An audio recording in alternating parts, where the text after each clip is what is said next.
para matulungan kanilang mag-backslide. At by the way, mga kapatid, itong mga taong to, hindi mahirap hanapin. Nandyan lang sila sa tabi-tabi. Ang totoo, katabi mo nga ngayon. Tingnan mo yung katabi mo. Katabi mo ngayon eh. Madali lang silang hanapin. Ang totoo, hindi mo sila dapat hanapin. Sila na ang lalapit sa'yo. Amen ba mga kapatid? So, para ikaw mapalayo kay Lord, kung sisimbang ka, dapat mas matagal ang panahon mo sa mga siraulo kaysa mga matitinong tagasunod ng Panginoon. Amen? Because that's the power of influence, that's the power of connection. Kasi kung kanino nakakonect ang buhay mo, kung ano meron doon, dadali sa'yo. That's the power of connection. Parang kawad ng kuryente. Kung ano ang dumadali sa kawad ng kuryente at ako ay nag-tap ng isa pang kuryente o kawad, kung ano yung dumadali doon, dadaloy papunta sa akin. Tama ba? Subukan mong mag-connect sa addict. Sa matter of time, kung ano meron yung addict, dadali sa'yo. Tama? Subukan mo yung mga magnanakaw yung samahan mo. Isang araw magugulat ka kung ano sila, ganon ka na rin. Kung ikaw estudyante, well, dapat ang pasok mo, ano lang, Lunes. Martes hanggang Biyernes, dapat ano yan, kundi kating absent. Makakatapos ka eh. So para wag kang makatapos, makasama mo yung mga bulak-bulero, yung hindi nangongopya. Ay, by the way, mga kapatid, estudyante pa lang. Meron ba rito mga estudyante? Mga estudyante. Yan, ha? Estudyante pa lang kayo, maging tapat na kayo. Ang isang malaking temptation sa mga estudyante, yung pangongopya. Nangopya eh. Meron ba rin? Parang sabi mo nga sa kanila, parang tayo pinag-uusapan ngayon dito. Okay. So, alam niyo bang pangongopya ay pagnanakaw? Ang pangongopya ay pagnanakaw. Ay, kung ikaw estudyante, nangongopya ka, pag ikaw mayor na ng Lipa, anong gagawin mo? Nung estudyante ka, magnanakaw ka ng sagot ng iba. Nagnakaw ka ng sagot, mali pa. Lahat ninakaw mo. Okay? What can you expect? Yung mga estudyante hindi tapat, pag yan nasa pamunuan na, nasa posisyon na yan, pag yan negosyante na, I tell you, magiging magnanakaw pa rin. Kaya estudyante ka pa lang, mag-practice ka na para ikaw, pag mayor ka na, gaganda na ang ating bayan. Amen? So we need to have disciples who are honest, people with integrity. Why? Because we want to change the nation. Kasi ganito eh. Paano natin babaguhin ang bansa? Yung mga magbabago, ayaw magbago. Na-gets niyo? Babaguhin natin ang bansa, ikaw muna magbago. Hello, sabi ng isang tao, alam mo, ang pangarap ko, I want to change the world. Next. I want to change the world. Sabi niya, ang laki pala ng world. Mahirap yan, matagal. I want to change the Philippines na lang. I want to change and transform our nation, the Philippines. So, ang laki pala ng Pilipinas, ang dami, 90 million people. Mahirap. Sabi niya, baguhin ko lang.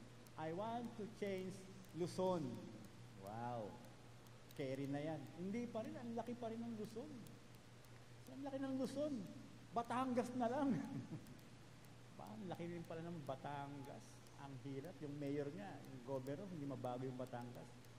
Ang laki. Ano tong lugar na to? Sabi niya, barangay ko lang, barangay. Ang laki ng Batangas eh, barangay ko na lang. Yung barangay captain nga, nahirapan. Hirapan ng barangay, sabi niya, ay, yung pamilya ko na lang ang aking babaguhin. G12 kayo, 12 kayong magkakapatid, ang hirap din, sabi niya, 12 to.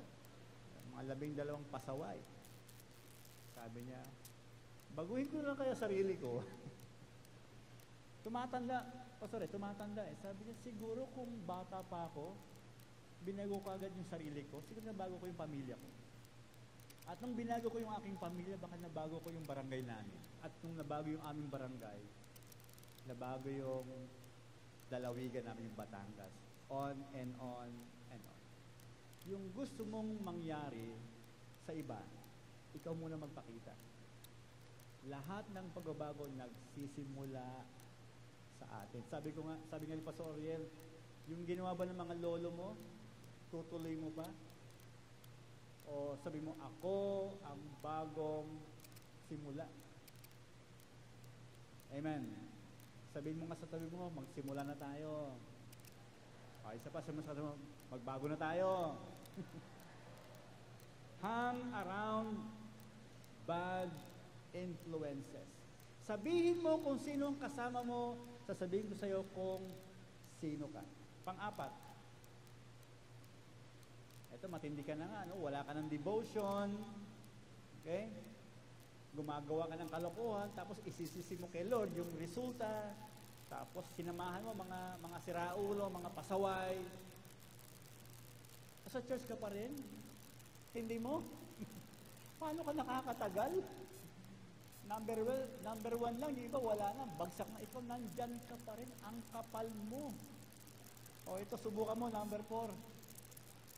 Give into temptation. Anong ibig sabihin niyan, Pastor? Pag may tukso, huwag ka na mag-isip, kagatin mo kagad parang si Eva at si Adan. Pag tinukso, kahit ano yan, sakmali mo kagad. Amen?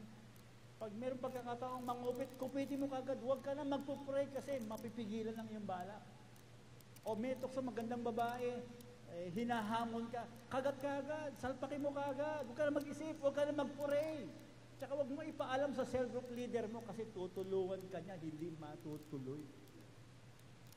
Amen? So, give into temptation.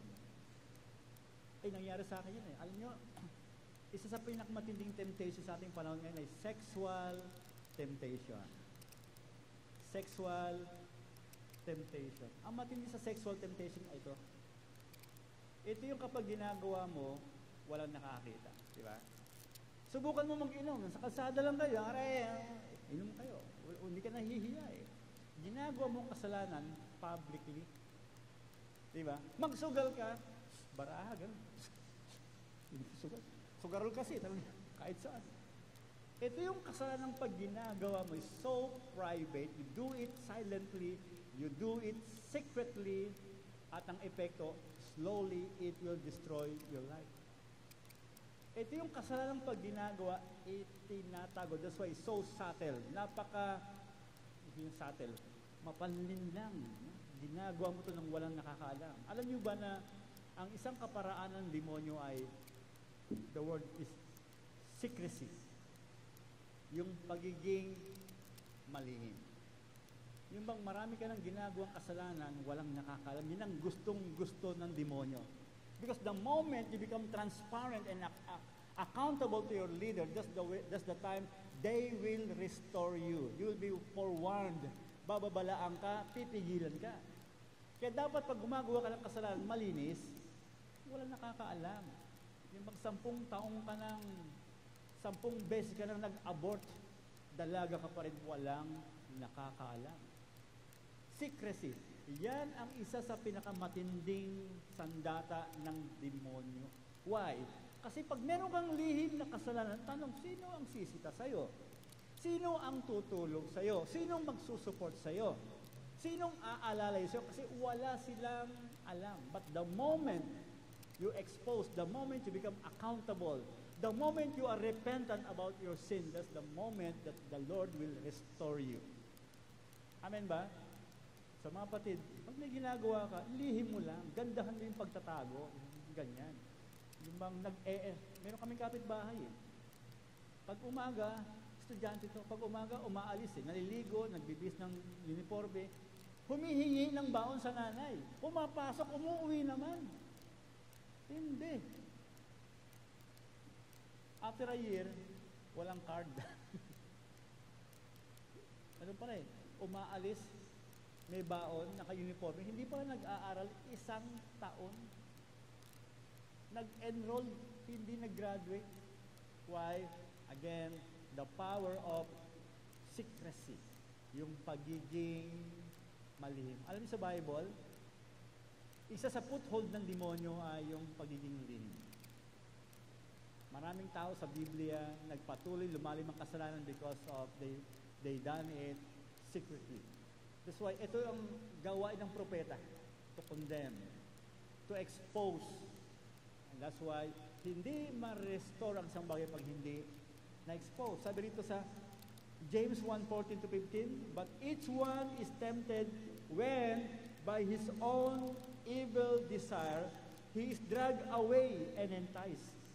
Then after desire has conceived, it gives birth to sin, and sin, when it is full grown, gives birth to death. Isa sa paraan para yung tukso, mapagtagumpayan mo, is this: magnify the consequences. Tinutokso ka pa lang, isipin mo na kagad ano ang bunga kahihinatnan nitong kasalanang gagawin mo. One time po, kasi yung anak ko ay nung grade 4, yung aking bunso, nag-aaral sa Knox Methodist Church sa may Di Jose. Sakay ako ng LRT, pag susundin ko yung anak ko, baba ako ng LRT ng Di Jose, yung Knox Methodist Church sa kabila, tatawid po ako ng kalsada, may nakita ko babae, bata pa, maganda, makinis, kumindat. Parang ako kinindatan. Baka ako hindi. Kung wala naman tao, nag-iisa lang ako. Kumindat ulit, sabi. Ako talaga kinikindatan. Nag-iba pakiramdam ko. Sabi ko, hindi na. Tinutokso ako nito. Nagkataon pa naman, paldo yung pitaka ko. Bro, may 30 ang laman, 30 paldo Kinikindatan ako, gumanon. Inaaya ako, nag-iba pakiramdam ko. Hindi pa naman ako nag-devotion nun. Nag-away pa kami ng misis ko bago ako umalis. Pambira, ang ganda nito, batang-bata. Bala ko na sanang mag-give in to temptation. Naalala ko lang po yung aking pangako sa aking wife. Ang pangako sa misis ko ganito, alam mo, sweetheart, ikaw lang ang nag-iisang babae sa buhay ko, wala nang iba. Ang puso ko